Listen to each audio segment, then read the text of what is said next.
Hello and welcome to The Top Story, a podcast with the headlines of the day from our correspondents around the world. I'm Wang Zihang. Coming up in this edition, the UN peacekeeping mission in Lebanon has reported that Israeli forces fired on its positions, injuring 2 peacekeepers. Hurricane Milton has killed at least 14 people in the United States. And health workers in Nigeria are seeking more government support to reduce malaria infections. We begin in the Middle East. The UN interim force in Lebanon has reported that Israeli military fired on its positions, injuring 2 peacekeepers and prompting fresh accusations of violations of international law. UNIFIL spokesperson Andrea Tenenti says the peacekeepers will remain at their posts, despite orders from the Israeli military to leave. Israel says it has instructed the UN forces in the area to remain in protected spaces before launching the operation near the UNIFIL base in Nakura. Yasser Hakim has more in Beirut. Well, it has condemned what has happened from the Israeli military, saying that the Merkava tank had fired weapons on the headquarters of the UNIFIL in Nakura, injuring the 2 personnel, as well as in 2 other areas along the headquarters as well, Labune and Ras Nakura, also hitting the bunkers where the peacekeepers were sheltering, as well as the communication centers and surveillance areas. And the UNIFIL has called on Israel to manage or to maintain the safety of the peacekeeping forces, which are working according to the UN mandate. The reactions have been pouring in. First, it was Ireland, which said it was their peacekeepers within the force of that includes around 10,500 international peacekeepers from 50 countries. Some of them were Irish and they were safe, although they were close by where the attack took place. But it has also said that Israel is not listening to its allies and that it is continuing its war that is damaging the communities, education and health of countries, not just combatants. That was Yasser Hakim reporting. In North America, Hurricane Milton has killed at least 14 people as it makes its way towards the Atlantic through Florida. It brought floods and storm surges that are expected to last for several weeks in some areas. Millions have had no power or clean drinking water. Nitsa Soledad Perez reports from Siesta Key, where the hurricane made landfall. Emergency crews are undergoing rescue operations in Hillsborough County. Close to 3 million people are without power. And this is especially impactful for a population that endured a hurricane, another one, 2 weeks ago. Florida Governor Ron DeSantis has been touring different areas that were impacted by Hurricane Milton. The storm was significant, but thankfully this was not the worst case scenario. The storm did weaken before landfall, and the storm surge, as initially reported, has not been as significant overall as what was observed for Hurricane Helene. Here in Sarasota County, 66% of the homes are without power. 340 people had to be rescued from flooded waters. Power is a big issue because people cannot access gas stations, therefore no mobility for thousands of residents of this part of Florida. It's a big mess. We still had the trash that was not picked up, so that had a lot of projectiles flying around. We had some flooding, lost some roofs. Hopefully no loss of life. We're just out here assessing the situation, helping clean out the road and seeing what we can take care of. Were you expecting it to be worse? I don't know. It's pretty bad. It looks like some areas have taken it harder than others on Siesta Key.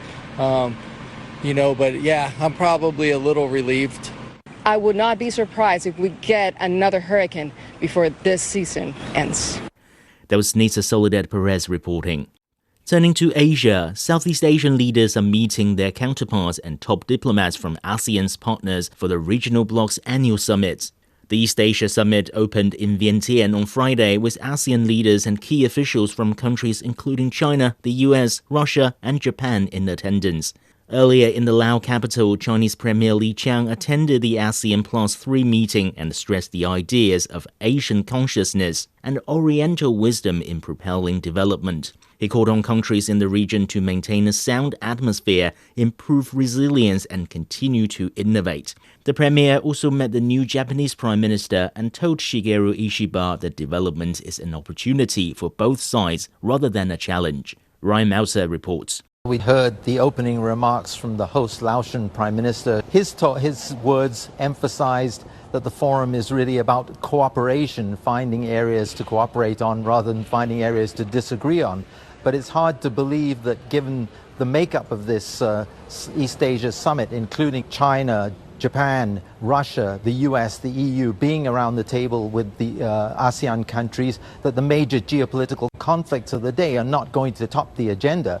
These are countries that have sway over some of the participants in the conflict, are directly or indirectly involved in the conflicts, whereas ASEAN is very much on the outside of this and wants to see a resolution to these conflicts but doesn't have the clout itself. So it will be looking to its dialogue partners to accelerate their efforts to bring about an end to these conflicts. Now, also we saw the China, Japan, South Korea ASEAN Plus 3 meeting where we heard China's Premier Li Qiang talk about how he was concerned about outside interference in the region, and he called on Asian countries to look to Asian values to resolve these issues internally among themselves. He also met in the evening with Japan's new Prime Minister as well, and those talks seemed to take quite a conciliatory tone, with the leaders talking about the increased dialogue and interactions between the countries and the benefits those bring and efforts to reduce tensions, with China calling on Japan to meet them halfway to try to resolve their differences. But overall, it really sounded like a fairly positive meeting between the Chinese and Japanese premiers. That was Ryan Meltzer reporting from Vientiane. In Africa, health workers in Nigeria are seeking increased government support to reduce malaria infections. The country has the highest number of cases globally.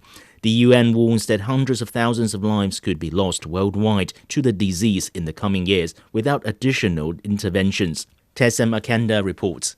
Slim Gado is receiving medical attention for malaria at the hospital in Jos. My joints were weak. I couldn't go to work, I couldn't take my bath, I couldn't eat because I was losing appetite. So it was a bad experience for me. Malaria is not something that I wish for anyone to be affected with.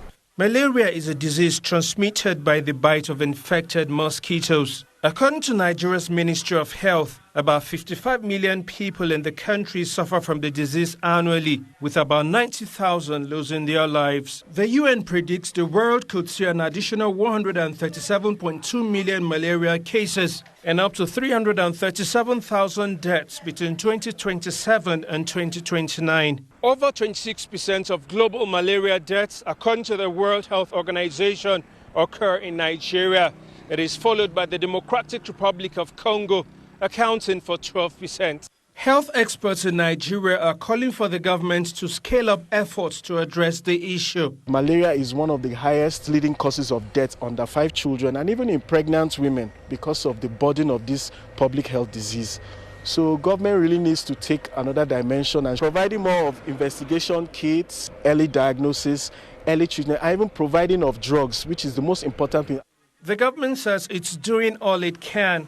It has started distributing insecticide-treated nets to people across the country, with over 8 million of them given to households so far. The Minister of Health, Ali Pate, says the government also intends to provide affordable anti-malaria drugs at health centers. In addition, there are campaigns to encourage cleanliness to avoid mosquitoes breeding near residential areas. Many hope these efforts will reduce the number of malaria cases in the country and keep people like Slim Gado clear of the disease. That was Tessem Akanda reporting from Nigeria. Finally, a report by the World Wildlife Fund shows that global wildlife populations have declined by nearly 75% within the past 50 years. Conservationists are calling for more efforts to implement the landmark biodiversity agreement from COP15. Owen Fairclough has more. Nearly 2 years ago, global leaders celebrated a landmark deal on biodiversity.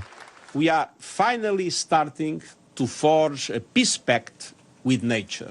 A United Nations treaty committing 196 governments to complete or at least embark on protecting 30% of the world's natural habitats by 2030. But the cheers over that deal have been replaced by alarm bells. Ecosystems are unraveling. We're headed towards species extinction. The World Wildlife Fund says the average size of monitored wildlife populations have suffered a 73% decline in the last 50 years. It's even worse in Latin America and the Caribbean, a 95% decline. Species in particular danger include Amazonian pink river dolphins. We're deforesting like mad. The fires burning in the tropical rainforests, coral reefs bleaching. So that's why we're seeing such huge declines in Latin America and the Caribbean. These findings have been released as Colombia prepares to host the successor to the 2022 Biodiversity Summit, which concluded with that binding treaty. Conservationists like Rebecca Shaw want to see binding financial commitments from both the private sector and governments, as well as an end to subsidies for fossil fuels, typically aimed at keeping consumer energy costs down. That's $7 trillion a year in subsidy that is undermining climate systems and nature. And this summit takes place just weeks before what's considered the most consequential US presidential election of the modern era. We're going to drill, baby, drill. We're going to get your energy costs in half. Not least due to its implications for climate change. That was Owen Fairclough on the urgency for action to protect the planet. Now recapping today's headlines. The UN peacekeeping mission in Lebanon says Israeli attacks on its positions have injured 2 peacekeepers. Hurricane Milton has killed at least 14 people in the United States, and health workers in Nigeria are seeking more government support to reduce malaria infections. That's it for this edition of The Top Story, a podcast that brings you world headlines every weekday. For more news in politics, business, sports and culture, you can subscribe to the Beijing Hour, a 1-hour podcast news magazine program. We welcome and appreciate all ratings and reviews. And Milton, thank you for listening.